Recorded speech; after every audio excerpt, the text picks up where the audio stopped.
Welcome to Hardfire. I'm Ron Litchman, and I'm joined again by Cameron Weber, with whom we've had a stimulating discussion in the first half of the show. We're going to continue that. Cameron, we were talking about your thesis and your topic that trade deficits don't matter. Right. So I have some questions for you. As long as people are willing to hold your currency, if you got a good rule of law and a good monetary and fiscal policy, you can continue to run in deficit trade deficits as long as people will hold your currency. And we both agree that as long as people hold your currency, that could be bad because that then allows the government to continue to run a budget deficit. And that's the twin deficits, and that's Right. where we left off. And that's where we left off. So, Yeah. no, are we not at a point where we're able to run around the table a few times until the music someday stops? Yeah. And particularly, my concern, the question I'll pitch to you, is in a current real-world environment Yeah. where our principal trading partner, the second largest economy, Yeah. is not a free market economy. It's a totalitarian communist state, Right. driven by a geopolitical policy, It would. not an economic theory. Yeah. Your point you made before when we were talking about this is that in the 80s, Japan was holding our debt. That was okay because they were a democracy. But today, China's holding most of the debt, and that's not okay because they're not. I will put it out there, they're an adversary. They're a trading partner, they're a counterparty. I might emphasize the counterpart of the counterparty. Okay. So, You're worried about an eventual war with China. Is what you're I'm worried about, short of an eventual war with China, the expansion of Chinese influence around the globe. We've seen it erupt in the South China Sea. We've seen it erupt or manifest in their road and belt policy, where their accumulation of dollars, hard currency, which they don't have of their own, Yeah. they can only get it from us. They're trying, both Russia and China are trying to make their currencies convertible. They're working towards that. Well, then China would like it to become a reserve currency, Right, which right. would be game over for this sort of the notion that we could survive indefinitely on trade deficits. That would be game over, and then that would then cause the United States to run less of a budget deficit.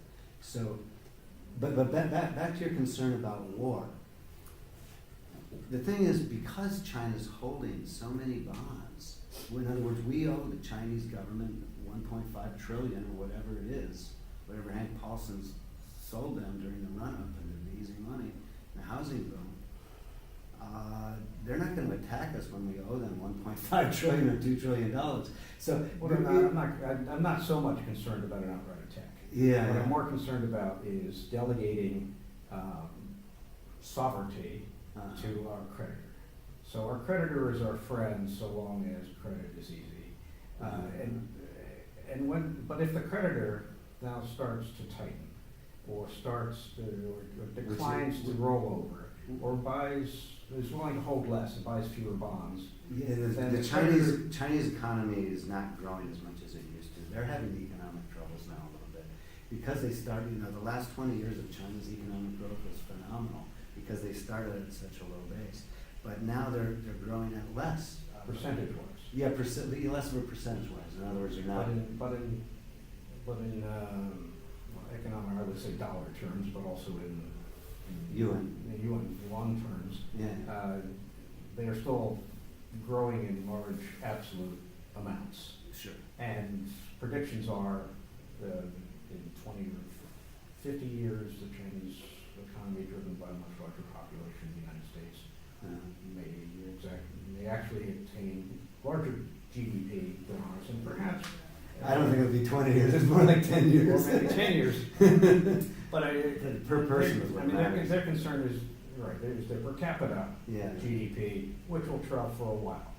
Yeah. But the scenario where we allow ourselves to consider it benign Yeah. a trade surplus with China, which I suggest is not the result of free trade as it was with Japan in the 80s. Right. Their innovation, their more efficiency, their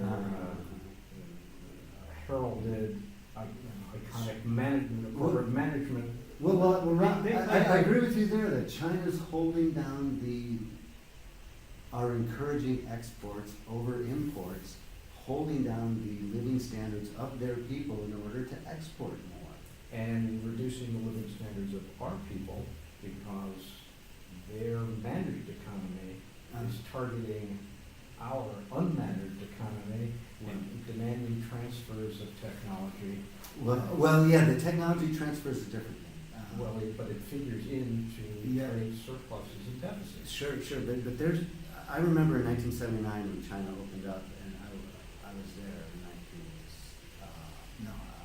1989, but in 1970, I remember when I was in China, I bought their, in the English version of their joint venture law. And that joint venture law said that 51% of any investment, foreign investment in China, has to be held by the Chinese partner, and it includes technology transfer. So that was their overt policy from the beginning. Yeah. So any country that, or firm, and trade is between people, not between countries. Any firm. But you're making a different argument. Well, I'm going to call out on that argument. On our side, trade is between people and corporations. On their side, trade is between government. Because that 51% of all those joint ventures are not unfettered free traders under the rule of law as we know it. I would suggest to you that's tantamount to trading with the Chinese state. The Chinese army. Or the Chinese army. So not so because they can control currency flows. Or they could just control the people without the kind of rule of law that we are accustomed to. But I think you're being too kind to the United States, and let me tell you why. Because the United States has more people per capita working for the state than does China.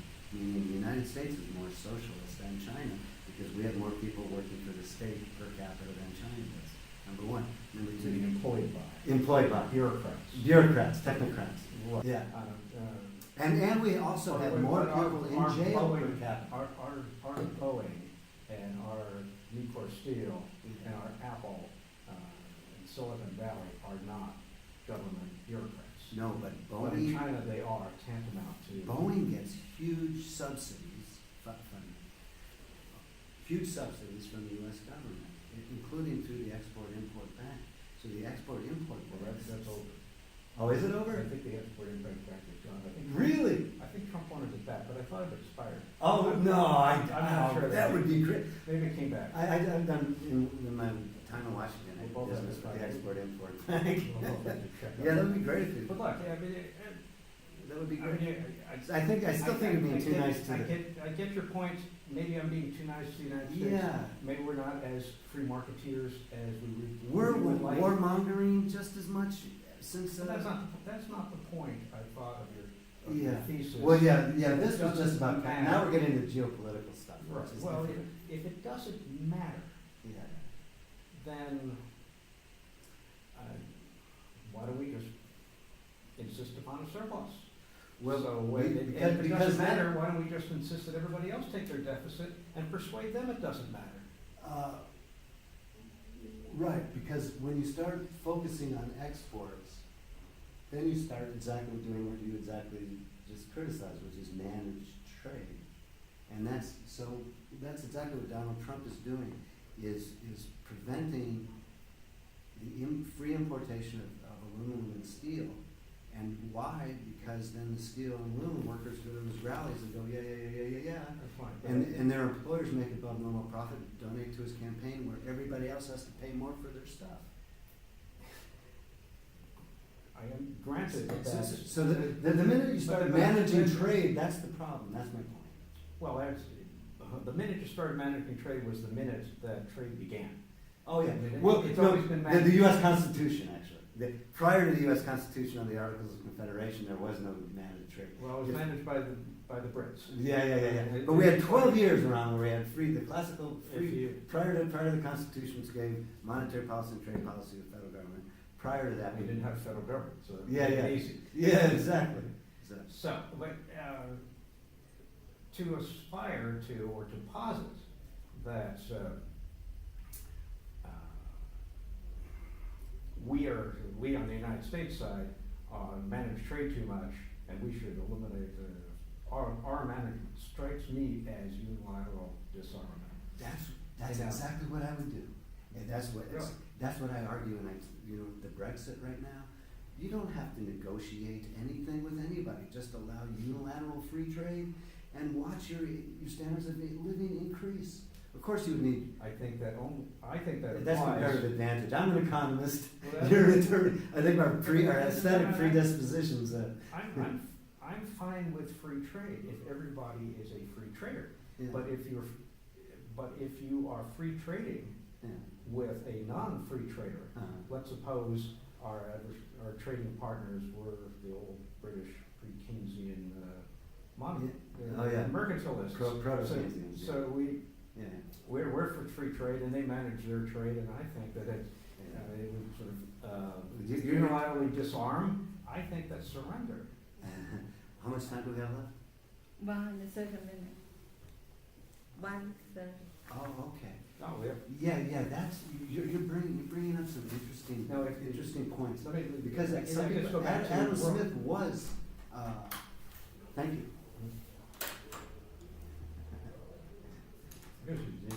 Yeah. You can cut this out whenever you want. Yeah. She has a job as a linguist. She's a translator. So if you say the World Trade Organization, then I am not well versed in its multi-volume charters. Yeah. But my understanding in the vernacular of the World Trade Organization was supposed to be a tariff-free, Well, it's multilateral, Yeah. free trade, free markets Yeah. enterprise. we only have 1 minute left, right? The Chinese never did that. Of course. And we do it more, but not Yeah. absolutely. Yeah. But The thing is that any trade, anytime you have the WTO maintains itself because those bureaucrats like their jobs. Like I said, the best thing to do is unilateral free trade and watch your standards of living go through the roof. It doesn't matter if other countries, I mean, this is kind of cynical. Say the Chinese is manipulating their currency, holding down their living standards so that they can get foreign reserves, so that the military can do their stuff. And suppose they block California's coasts with Well, with their new powerful military. Yeah, that's a whole other thing. Why would they, if we owe them $2 trillion, if they want to write off the $2 trillion we owe them, sure, that's, Well, they're not in the game for prosperity. I'm suggesting to you that unlike our side, you think it's some kind of a master plan? I think they're in the What, game. world dominance like Hitler? I think they're in the game for Hegemony. Hegemony. Yeah. I think they want to expand the influence of China, and I think their value system doesn't coincide with ours. Yeah. I don't think I'd like to live in a world under a Pax China. Yeah.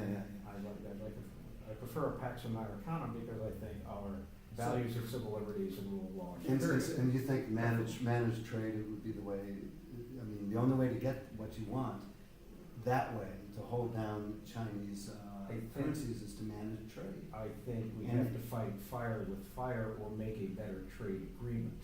I'm So not we comfortable. agree to disagree. Any trade agreement immediately opens the door for special interests. There are always winners and losers. We should wrap it up, man. Okay. We're going to have to wrap it up again, and we're once again out of time. Cameron Weber, thank you for Let's Hardfire. Yeah, let's think about this some more and do it again. Social engineering. Social engineering.